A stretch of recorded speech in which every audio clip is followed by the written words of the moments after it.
আসসালামু আলাইকুম রহমতুল্লাহি ওয়া বারাকাতুহু।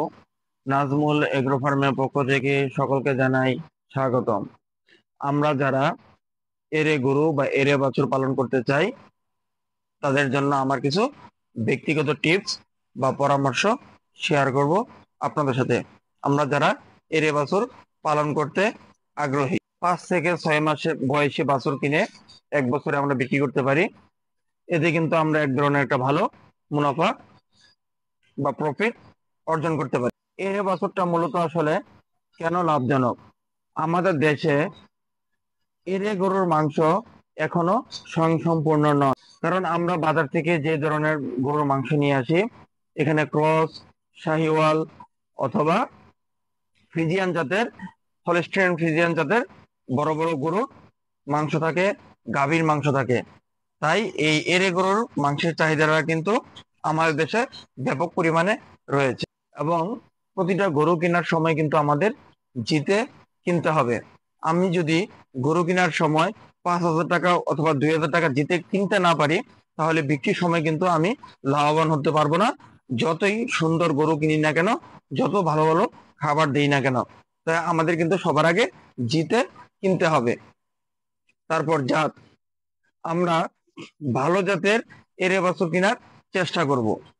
এবং এড়ে বাছুর কেনার সময় আমাদের খেয়াল রাখতে হবে যেন সেই বাছুরটা তার মায়ের দুধ পর্যাপ্ত পেয়েছে।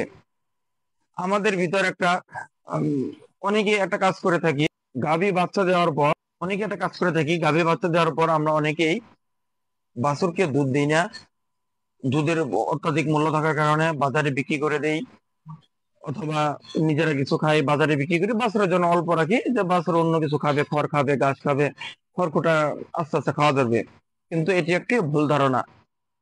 একটি বাছুরের যে পরিমাণ দুধের প্রয়োজন ছোট সময়, ওই পরিমাণ দুধ সরবরাহ করতে হবে, না হলে কিন্তু বাছুরটা পুষ্টিহীনতায় ভুগবে। এবং এই বাছুর যদি আপনি ক্রয় করেন, তাহলে কিন্তু সঠিক ফলাফল বা গ্রোথ পাবেন না, কারণ বাছুরটা কিন্তু শুরুতেই তার পুষ্টিহীনতার ঘাটতি রয়েছে। আর জাতের দিক দিয়ে আমরা শাহিওয়াল জাতের যে লাল ক্রস গরুগুলো আছে এগুলো আমরা ক্রয় করতে পারি, অথবা ব্রাহ্মা জাতের আমরা গরুগুলা কিন্তু ক্রয় করতে পারি। তারপর হচ্ছে শারীরিক সুস্থতা। গরু কেনার সময় দেখতে হবে গরুটা সুস্থ আছে কিনা, তার চাহনি, তার নাকের উপরে মাজেল, তার চালচলন, তার সমস্ত অঙ্গভঙ্গি, এই সবকিছু তার স্বাভাবিক আছে কিনা, এবং চামড়া ঢিলা কিনা, চামড়া চকচকে কিনা, লোমগুলা মসৃণ কিনা, এগুলা কিন্তু দেখে আমাদের ক্রয় করতে হবে।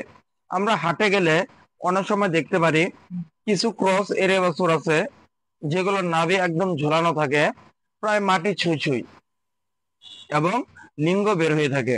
এই গরুগুলা কিন্তু আমাদের কিনা যাবে না, কারণ এই গরুগুলা কিন্তু ভালো গ্রোথ হবে না, যা দেখতেই সুন্দর।